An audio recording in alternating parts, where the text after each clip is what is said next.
नमस्कार। कहानियों के इस सफ़र में आप सबका बहुत स्वागत है। आज हम सुनेंगे मुंशी प्रेमचंद जी की कहानी रामलीला।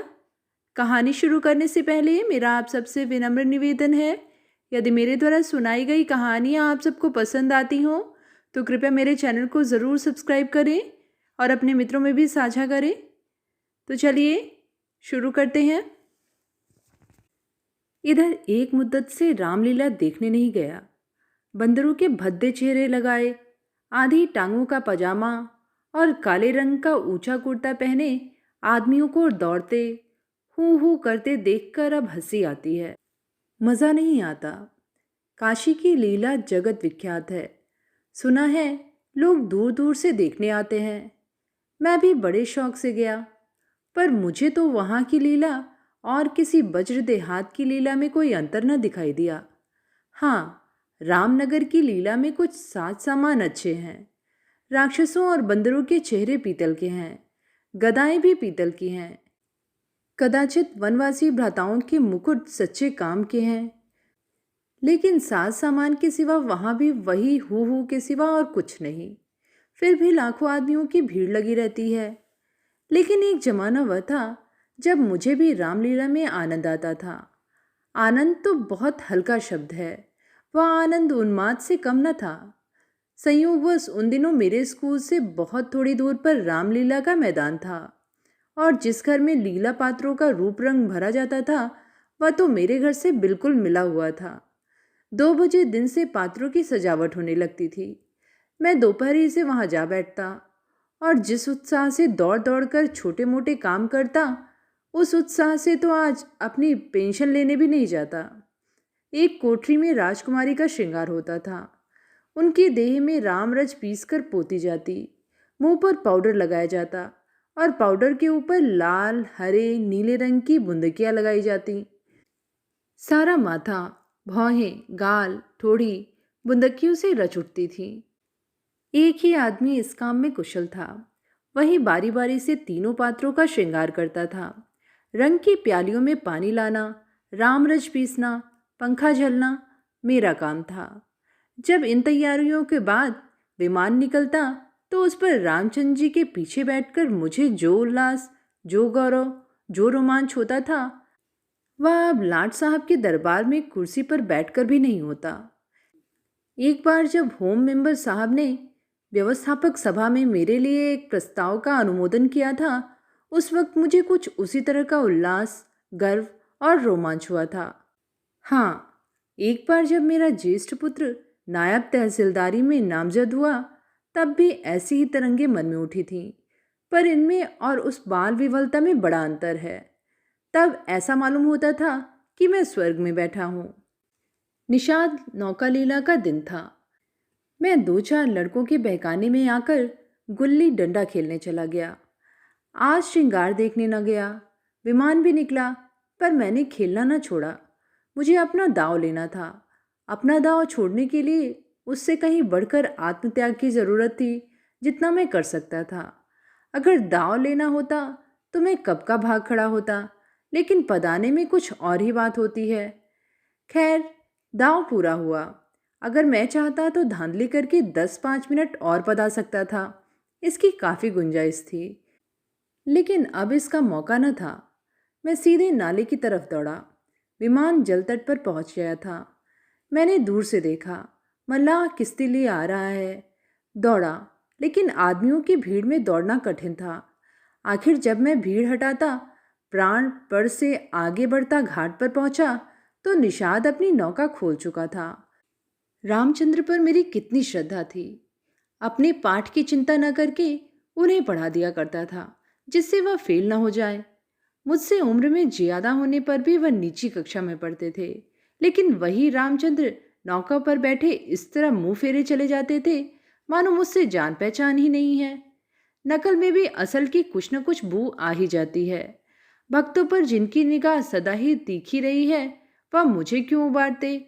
मैं विकल होकर उस बछड़े की भांति कूदने लगा, जिसकी गर्दन पर पहली बार जुआ रखा गया हो। कभी लपक कर नाले की ओर जाता, कभी किसी सहायक की खोज में पीछे की तरफ दौड़ता, पर सबके सब अपनी धुन में मस्त थे। मेरी चीख पुकार किसी के कानों तक न पहुंची। तब से बड़ी बड़ी विपत्तियां झेली, पर उस समय जितना दुख हुआ उतना फिर कभी न हुआ। मैंने निश्चय किया था कि अब रामचंद्र जी से न बोलूंगा, न कभी खाने की कोई चीज ही दूंगा। लेकिन जो ही नाले को पार करके वह पुल की ओर लौटे, मैं दौड़कर विमान पर चढ़ गया और ऐसा खुश हुआ मानो कोई बात ही न हुई थी। रामलीला समाप्त हो गई थी, राजगद्दी होने वाली थी, पर न जाने क्यों देर हो रही थी। शायद चंदा कम वसूल हुआ था। रामचंद्र की इन दिनों कोई बात भी न पूछता था। न घर ही जाने की छुट्टी मिलती थी, न भोजन का ही प्रबंध होता था। चौधरी साहब के यहाँ से एक सीधा कोई 3 बजे दिन को मिलता था। बाकी सारे दिन कोई पानी को न पूछता था। लेकिन मेरी श्रद्धा अभी तक ज्यों की त्यों थी। मेरी दृष्टि में अब भी रामचंद्र जी ही थे वे। घर पर मुझे खाने को कोई चीज मिलती, वह लेकर रामचंद्र जी को दे आता। उन्हें खिलाने में मुझे जितना आनंद मिलता था उतना आप खा जाने में कभी न मिलता। कोई मिठाई या फल पाते ही मैं बेतहाशा चौपाल की ओर दौड़ता। अगर रामचंद्र वहां न मिलते तो उन्हें चारों ओर तलाश करता, और जब तक वह चीज उन्हें न खिला लेता मुझे चैन न आता था। खैर, राजगद्दी का दिन आया। रामलीला के मैदान में एक बड़ा सा शामियाना ताना गया। उसकी खूब सजावट की गई। वेश्याओं के दल भी आ पहुंचे। शाम को रामचंद्र जी की सवारी निकली और प्रत्येक द्वार पर उनकी आरती उतारी गई। श्रद्धानुसार किसी ने रुपए दिए, किसी ने पैसे। मेरे पिता पुलिस के आदमी थे, इसीलिए उन्होंने बिना कुछ दिए ही आरती उतारी। उस वक्त मुझे जितनी लज्जा आई उसे बयान नहीं कर सकता। मेरे पास उस वक्त संयोग से 1 रुपया था। मेरे मामा जी दशहरे के पहले आए थे और मुझे 1 रुपया दे गए थे। उस रुपये को मैंने रख छोड़ा था। दशहरे के दिन भी उसे खर्च न कर सका। मैंने तुरंत वह रुपया लाकर आरती की थाली में डाल दिया। पिताजी मेरी ओर कुपित नेत्रों से देख कर रह गए।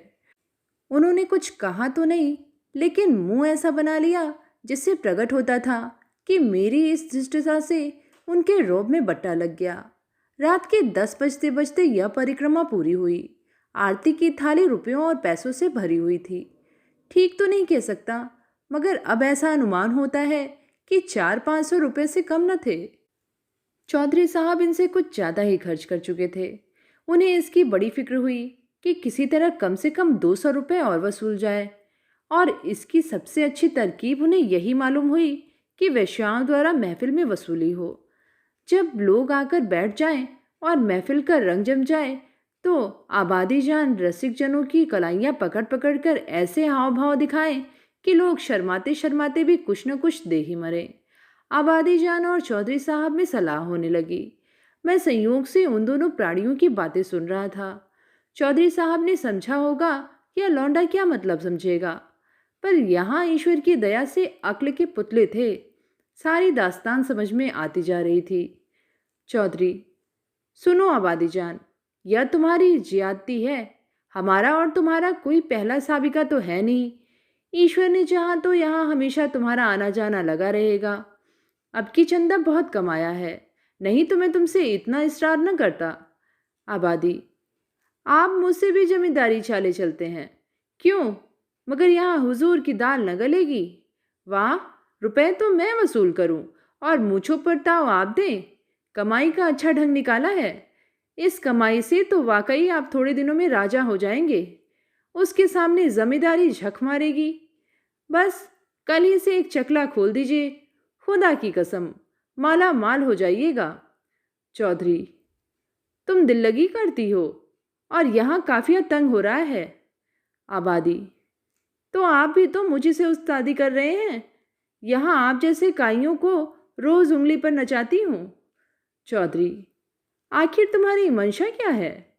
आबादी, जो कुछ वसूल करूं उसमें आधा मेरा आधा आपका। लाइए, हाथ मारिए। चौधरी, यही सही।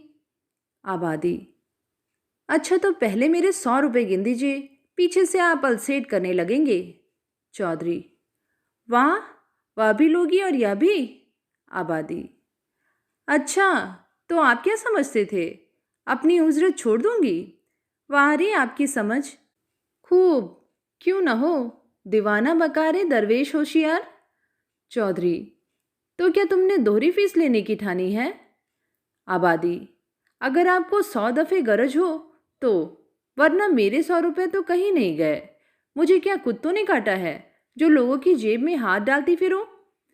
चौधरी की एक न चली, आबादी के सामने दबना पड़ा। नाच शुरू हुआ। आबादी जान बला की शौक औरत थी। एक तो कमसिन, उस पर हसीन, और उसकी अदाएं तो इस गजब की थीं कि मेरी तबीयत भी मस्त हुई जाती थी। आदमियों के पहचानने का गुण भी उसमें कुछ कम न था। जिसके सामने बैठ गई उससे कुछ न कुछ ले ही लिया। 5 रुपए से कम तो शायद ही किसी ने दिए हों। पिताजी के सामने भी वह बैठी। मैं मारे शर्म के गड़ गया। जब उसने उनकी कलाई पकड़ी तब तो मैं सहम उठा। मुझे यकीन था कि पिताजी उसका हाथ झटक देंगे और शायद दुत्कार भी दें, किंतु यह क्या हो रहा है? ईश्वर, मेरी आंखें धोखा तो नहीं खा रही हैं? पिताजी मूंछों में हंस रहे हैं। ऐसी मृदु हंसी उनके चेहरे पर मैंने कभी नहीं देखी थी।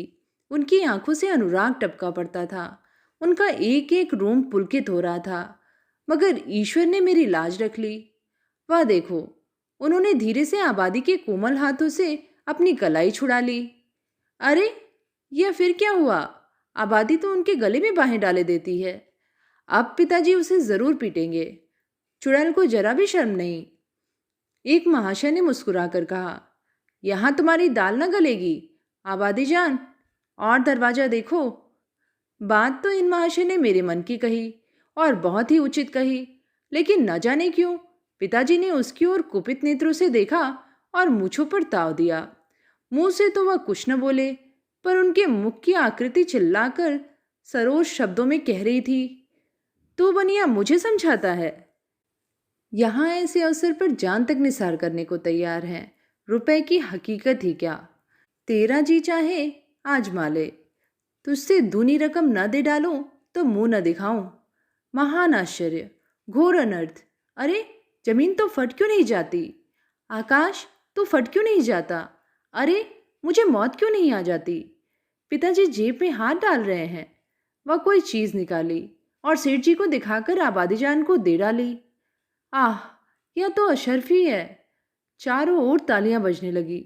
सेठ जी उल्लू बन गए या पिताजी ने मुंह की खाई, इसका निश्चय मैं नहीं कर सकता। मैंने केवल इतना देखा कि पिताजी ने एक अशर्फी निकालकर आबादीजान को दी। उनकी आंखों में इस समय इतना गर्वयुक्त उल्लास था मानो उन्होंने हातिम की कब्र पर लात मारी हो। यही पिताजी हैं जिन्होंने मुझे आरती में 1 रुपया डालते देखकर मेरी ओर इस तरह से देखा था मानो मुझे फाड़ ही खाएंगे। मेरे उस परमोचित व्यवहार से उनके रौब में फर्क आता था, और इस समय इस घृणित, कुत्सित और निंदित व्यापार पर गर्व और आनंद से फूले न समाते थे। आबादी जान ने एक मनोहर मुस्कान के साथ पिताजी को सलाम किया और आगे बढ़ी, मगर मुझसे वहां न बैठा गया। मारे शर्म के मेरा मस्तक झुका जाता था। अगर मेरी आंखों देखी बात न होती तो मुझे इस पर कभी एतबार न होता। मैं बाहर जो कुछ देखता सुनता था उसकी रिपोर्ट अम्मा से ज़रूर करता था, पर इस मामले को मैंने उनसे छिपा रखा। मैं जानता था उन्हें यह बात सुनकर बड़ा दुख होगा। रात भर गाना होता रहा। तबले की धमक मेरी कानों में आ रही थी। जी चाहता था चलकर देखूं, पर साहस न होता था। मैं किसी को मुंह कैसे दिखाऊंगा? कहीं किसी ने पिताजी का जिक्र छेड़ दिया तो मैं क्या करूंगा? प्रातःकाल रामचंद्र जी की विदाई होने वाली थी। मैं चारपाई से उठते ही आंखें मलता हुआ चौपाल की ओर भागा।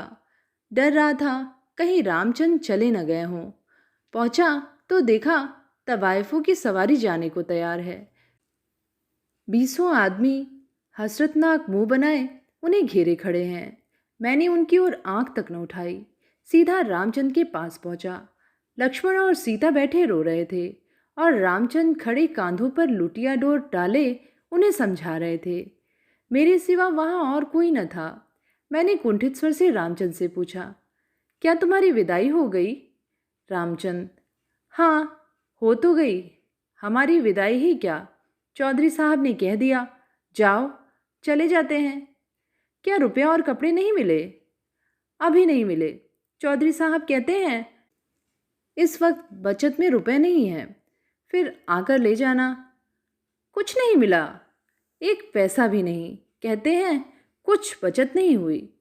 मैंने सोचा कुछ रुपए मिल जाएंगे तो पढ़ने की किताबें ले लूँगा। सो कुछ न मिला, राह खर्च भी नहीं दिया। कहते हैं कौन दूर है, पैदल चले जाओ। मुझे ऐसा क्रोध आया कि चलकर चौधरी को खूब आड़े हाथे लूं। वेश्याओं के लिए रुपए, सवारियां, सब कुछ, पर बेचारे रामचंद्र उनके साथियों के लिए कुछ भी नहीं। जिन लोगों ने रात को आबादी जान पर 10-10, 20-20 रुपए न्यौछावर किए थे, उनके पास क्या इनके लिए 2-2, 4-4 आने पैसे भी नहीं। पिताजी ने भी तो आबादी जान को 1 अशर्फी दी थी। देखूं इनके नाम पर क्या देते हैं। मैं दौड़ा हुआ पिताजी के पास गया। वह कहीं तफ्तीश पर जाने को तैयार खड़े थे। मुझे देखकर बोले, कहाँ घूम रहे हो? पढ़ने के वक्त तुम्हें घूमने की सूझती है। मैंने कहा, गया था चौपाल। रामचंद्र विदा हो रहे थे। उन्हें चौधरी साहब ने कुछ नहीं दिया। तो तुम्हें इसकी क्या फिक्र पड़ी है? वह जाएंगे कैसे? पास राह खर्च भी तो नहीं है। क्या कुछ खर्च भी नहीं दिया? यह चौधरी साहब की बेइंसाफी है। आप अगर 2 रुपए दे दें तो मैं उन्हें दे आऊं। इतने में शायद वह घर पहुंच जाए। पिताजी ने तीव्र दृष्टि से देखकर कहा, जाओ अपनी किताब देखो, मेरे पास रुपए नहीं हैं। यह कहकर वह घोड़े पर सवार हो गए। उसी दिन से पिताजी पर से मेरी श्रद्धा उठ गई। मैंने फिर कभी उनकी डांट डपट की परवाह नहीं की। मेरा दिल कहता, आपको मुझको उपदेश देने का कोई अधिकार नहीं है। मुझे उनकी सूरत से चिढ़ हो गई।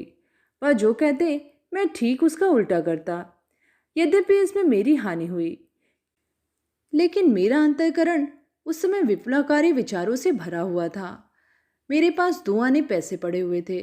मैंने पैसे उठा लिए और जाकर शर्माते शर्माते रामचंद्र को दे दिए।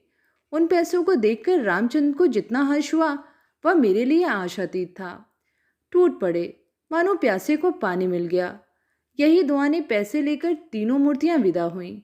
केवल मैं ही उनके साथ कस्बे के बाहर तक पहुंचाने आया। उन्हें विदा करके लौटा तो मेरी आंखें सजल थीं, पर हृदय आनंद से उमड़ा हुआ था। तो ये थी कहानी रामलीला। कहानी आप सबको कैसी लगी नीचे कमेंट में लिख के ज़रूर बताइएगा। आगे भी ऐसी कहानियाँ सुनते रहने के लिए चैनल को ज़रूर सब्सक्राइब करें। फिर मिलेंगे एक नई कहानी के साथ। धन्यवाद।